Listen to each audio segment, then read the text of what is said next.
Hello and welcome to Hamster Bites, the bite-sized podcast all about hamsters, presented by me, Cosmic Hamsters. Before we start today's episode, I just want to thank you all for the lovely feedback we have got for our website, cosmichamsters.com, which we launched at the end of January.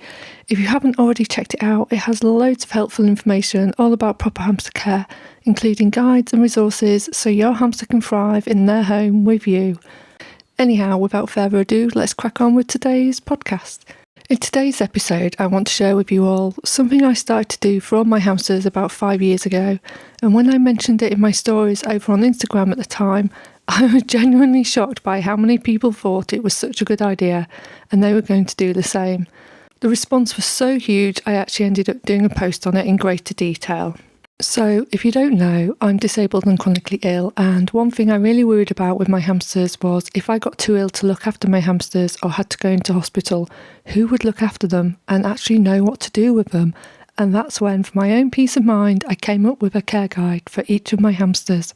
I think it's also something that could be used if you go away on holiday and someone is looking after your hamster, or any other pets really. So, what do you actually include in a care guide?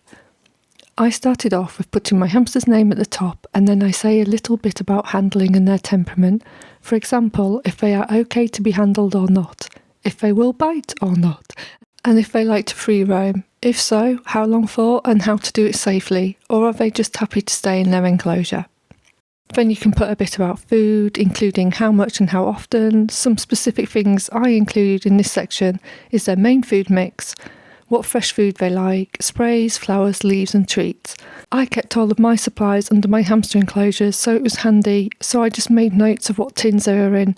But if you keep yours elsewhere, you might want to include instructions where to find them in your house. Or if your hamster is relocating whilst you are away, i.e. to the pet sitter or a friend's house, you could bag up their food and treats to go with them with an explanation of when and how to feed them which supplies. Then I included a bit about water. Things you might want to include are how many bottles and or bowls you use and how often to change and clean them. And I also added a little bit about how to check the bottles are working. Next, I had a section on cleaning, which included how to do big cleans, spot cleaning, what bedding to use and where, especially if you use various types of bedding, and what cleaning supplies to use and where you keep them. I also had a section on health checks, which included what to look for example, teeth, any lumps and bumps and their weight, and a few possible signs of illnesses, for example, when their ears are down all the time. Which leads me on to the last thing I included, our vet details, and in this section I included any current medication the hamsters were taking, the name, address and telephone number of the vets, including the vet's emergency telephone number.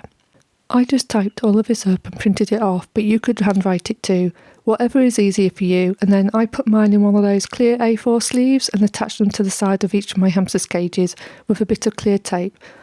And I know some people attach theirs to their fridge. Do whatever works for you and your setup.